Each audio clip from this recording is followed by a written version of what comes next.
Hello everyone, welcome to Hop Up, helping out people using psychology. Of 2021 seems to have flown past us, but the pandemic situation just doesn't seem to improve. So if you are a parent of a child aged between 4 years and 11 years, तो आज का video आपके लिए है। मैं हूं doctor श्रव्य अमरत्री और आज के इस सेगमेंट में जैसे आपको थंबनेल से पता चल ही गया होगा, हम बात करेंगे mental health of kids, mental health of children. Last year का लॉकडाउन जहाँ एक एक्सटेंडेड हॉलिडे की तरह सबने लिया, उसको खूब एंजॉय किया, खूब फैमिली टाइम स्पेंड किया। वहीं 2021 की जो रिस्ट्रिक्शंस हैं वो एक नाइटमेरिश सिचुएशन लेके जा रही हैं।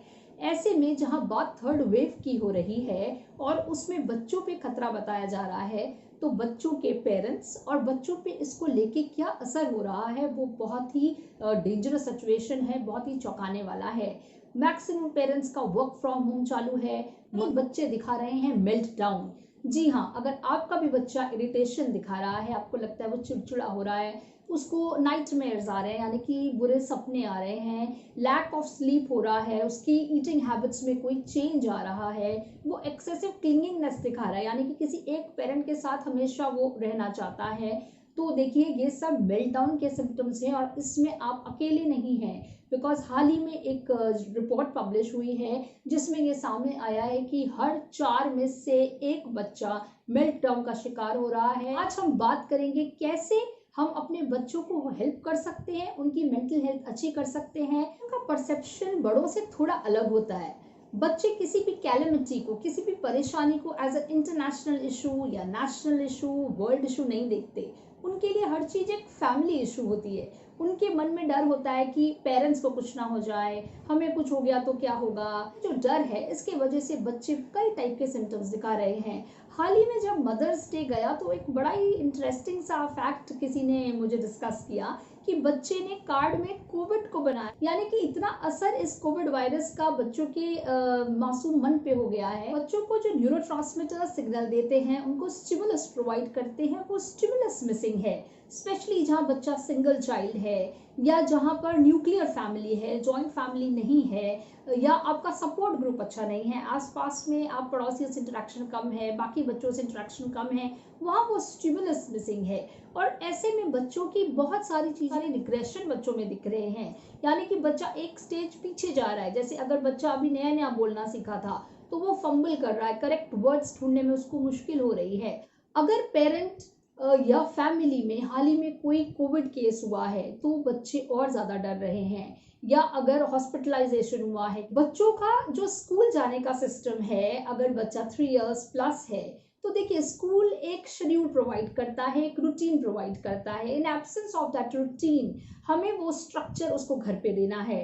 उसके लिए बहुत ज़रूरी हो जाता है कि पेरेंट्स पहले खुद एक स्ट्रक्चर्ड, एक रूटीन लाइफस्टाइल को अपनाएं और उसको फॉलो करें। बहुत सारे पेरेंट्स इसको स्टिक करने की कोशिश भी कर रहे हैं, कई हालातों में ये बहुत मुश्किल हो जाता है, but it is very important to give them some structure. एक एक्टिविटी शेड्यूलिंग मस्ट है। एक्टिविटी शेड्यूलिंग का मतलब ये नहीं है कि आप बिल्कुल जैसे स्कूल टाइम पे करते थे वैसे ही करें। ऑब्वियसली जब बच्चे घर पे हैं, आप लोग घर पे हैं, तो उसमें वेरिएशंस आएंगे, but their routine should be structured. वो शेड्यूल करना आपको बहुत जरूरी है कि इस टाइम बच्चा स्नैक्स खाएगा, इस टाइम बच्चा खेलेगा, इस टाइम वो कुछ रीडिंग करेगा या पढ़ाई करेगा या प्ले टाइम, वो बहुत ज़रूरी है। हाल ही में एक बड़ा अच्छा सा एग्जाम्पल यहाँ पे मैं शेयर करना चाहूँगी कि एक लेडी है जिससे मुझे पता चला कि वो अपने बच्चे को टिफिन में खाना देती है, लाइट स्नैक्स, हेल्दी स्नैक्स देती है अराउंड 11 AM, बिकॉज जब उसका बच्चा स्कूल जाएगा तो वही टाइम होगा जब उसको उस टाइम पे ब्रेक में टिफिन से खाना खाना होगा। तो कहीं वो बच्चे को एक नई चीज ना लगे, अभी से ही उस स्ट्रक्चर को फॉलो करिए। उसका बच्चा हार्डली 1 साल ही स्कूल गया, एक ही सेशन स्कूल जा पाया, उसके बाद से लॉकडाउन हो गया, तो वो चेंज उसको महसूस ना हो। अपने बच्चों की लाइफ में E2I यानी कि एंगेज, इन्वॉल्व एंड इंटरैक्ट, इसको शामिल करिए।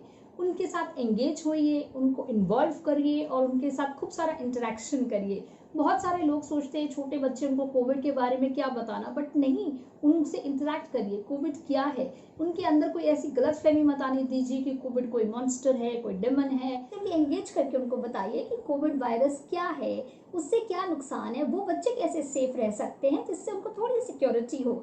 साथ ही एक बड़ा अच्छा सा हम अपनी लाइफ में ला सकते हैं, बड़ी मज़ेदार चीज़ है कि एक कोविड फ्री टाइम और एक Covid complaining time. Covid free time जिसमें हम कोरोना वायरस के बारे में घर में फैमिली में कोई बात नहीं करेंगे, उसको डिस्कस नहीं करेंगे, उससे रिलेटेड कोई न्यूज़ नहीं देखेंगे, because after all it spreads negativity.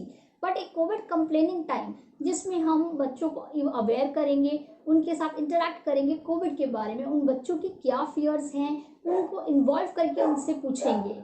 साथ ही उनको एंगेज करेंगे ये जानने में कि कोरोना से वो कैसे बच सकते हैं, वो उसका क्या कैसे समझते हैं, क्या वो उसके लिए कर रहे हैं, जैसे मास्क पहन रहे हैं, हाथ सैनिटाइज रखिए। That children learn more by seeing rather than by preaching. अगर कोविड हुआ कहीं तो उसकी किसी तरीके से हेल्प करी हो, या अपने घर में कैसा माहौल बनाया। बच्चे देखिए पैसिव सिग्नल समझते हैं। पैसिव सिग्नल यानी कि अगर आप स्ट्रेस्ड हैं, आप बच्चे से बोल नहीं रहे हैं, बट बच्चे को वो सिग्नल जरूर मिलेगा और उससे वो भी एंजाइटी में जाएगा। कई बार बच्चे शेयर करने में हेजिटेट भी करते हैं अगर उनका कोई डर है, तो वो इसीलिए हमने बोला कि engage, involve and interact, E2I। तो यानी कि उनसे इंटरेक्ट करके उनका डर जरूर निकालिए। ये साथ में टाइम है बच्चों को बहुत सारी एक्टिविटीज कराने का। कई बार क्या होता है कि हम लोग सब अपनी लाइफ में इतना बिजी हो जाते हैं, जैसे मैंने वीडियो के शुरू में कहा कि वर्क फ्रॉम होम भी चल रहा है और सब कुछ घर के काम भी इंडिपेंडेंटली पेरेंट्स को ही हैंडल करने पड़ रहे हैं। तो कई बार हम लेजी हो जाते हैं, हम बच्चे के साथ इंटरेक्ट करने की कोशिश नहीं करते, उसके इंटरेक्टिव गेम्स का हिस्सा बनना नहीं चाहते। बट देखिए ये बहुत इंपॉर्टेंट है, ज़रूरी नहीं है कि आपको सब कुछ छोड़ के बच्चे के साथ बैठना है। कई बार बच्चे को शुरू में थोड़ा सा गाइडेंस, आधे घंटे का गाइडेंस, 1 घंटे का गाइडेंस आप प्रोवाइड करते हैं अगर अबव, तो उनको थोड़ी सी गाइडेंस के बाद वो इंडिपेंडेंट प्ले कर सकते हैं। इंडिपेंडेंट प्ले में देखिए जैसे कि स्क्रैप बुक बनाना, आप उनको एक कोविड के ऊपर, इस कोविड क्राइसिस के ऊपर एक स्क्रैप बुक बनवा सकते हैं, जिसमें बच्चा कटिंग्स ले, न्यूज़पेपर कटिंग्स ले, छोटी छोटी इंफॉर्मेशन गैदर करके उसके बारे में लिखे, उसकी पिक्चर्स बनाए, आपसे क्वेश्चन करे, वो इम्पॉर्टेंट है। साथ ही बच्चे को कभी भी ऐसे करके डांटिए नहीं कि अगर वो कुछ पूछने आपसे आया है तो अगर आप किसी काम में बिजी हैं, you can answer politely and say I answer to this letter, but उसको झिड़किए नहीं। इंडोर प्ले में आप बच्चों को बहुत सारे इंटरेक्शंस करा सकते हैं, बच्चों के साथ आप इन्वॉल्व हो सकते हैं बहुत सारी और एक्टिविटीज़ में। गार्डनिंग आप कर सकते हैं। बहुत सारे लोग जो अपार्टमेंट्स में रहते हैं उनको स्पेशली बहुत इस टाइम पे प्रॉब्लम हो रही है, उनके बच्चों को बहुत प्रॉब्लम हो रही है, उनको कैसे प्लेग्राउंड नहीं जा पा रहा बच्चा। तो देखिए आपके पास जो भी थोड़ा सा स्पेस अवेलेबल है उसमें कुछ एक्टिविटी आप बच्चे को करा सकते हैं। गार्डनिंग का मतलब ये नहीं है कि आपको बड़ा गार्डन चाहिए, वहीं आप उसको सीड्स लगवा सकते हैं, उसके साथ क्रिएटिव प्लांटर्स बना सकते हैं। बहुत कुछ गूगल पे, यूट्यूब पे इस बारे में मौजूद है कि किस तरीके से क्रिएटिवली बच्चे को आप पार्टिसिपेट करा सकते हैं किसी ऐसी चीज़ में। किसी पुरानी बॉटल को जार में कन्वर्ट कर देना, एक ब्यूटीफुल सा, जिससे बच्चा उस प्लांट की केयर करे। कहीं से सीड लाके बच्चे को सिखाना कि वो कैसे, उसके अंदर एक केयरिंग भी आएगी। साथ ही अगर आपके पास बर्ड फीडर्स है, बर्ड फीडर्स बनाना, आपके बर्ड्स आएंगी वहाँ पे। 3S गेम यानी कि ये एक सेंसरी गेम है। बच्चे को आप अलग अलग चीज़ें उसकी आइज क्लोज करके फील करने के लिए बता सकते हैं और उससे पूछ सकते हैं कि वो क्या है। पहले वो उसको स्पॉट करेगा, सेंस करेगा और फिर उसको आपसे शेयर करेगा। इसमें ऑनलाइन क्लासेस चल रही हैं, ऑनलाइन एक्टिविटीज़ भी चल रही हैं। देखिए ये टाइम है कि स्कूल्स को भी थोड़ा कंसिडरेट होना चाहिए।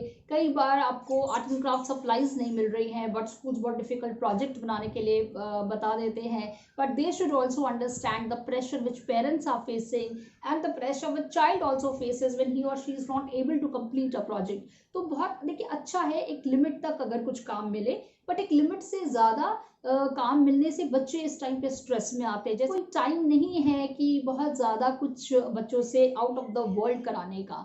बच्चों को एक नॉर्मल अच्छा वो हेल्दी रहें, वो उनकी मेंटल हेल्थ हेल्दी रहे, उस पर फोकस करने का टाइम है। साथ ही ये टाइम है जो हम बच्चों को सिखा सकते हैं। देखिए जो 4 साल का भी अगर बच्चा है तो वो कुछ ना कुछ अपना पर्सनल काम जरूर कर सकता है। ये टाइम है उनको वो एक चीज सिखाने को। अपने बच्चों का ध्यान रखिए, उनकी मेंटल हेल्थ को बेहतर बनाने में उनकी हेल्प करिए। बच्चे एंजाइटी या कोई ऐसा मेंटल हेल्थ का इशू ना दिखाएं, उसके लिए उनके साथ हमेशा एंगेज करिए, इन्वॉल्व करिए और उनके साथ इंटरैक्ट करिए। इसी के साथ let's hop up to a mentally fit world. Thank you so much.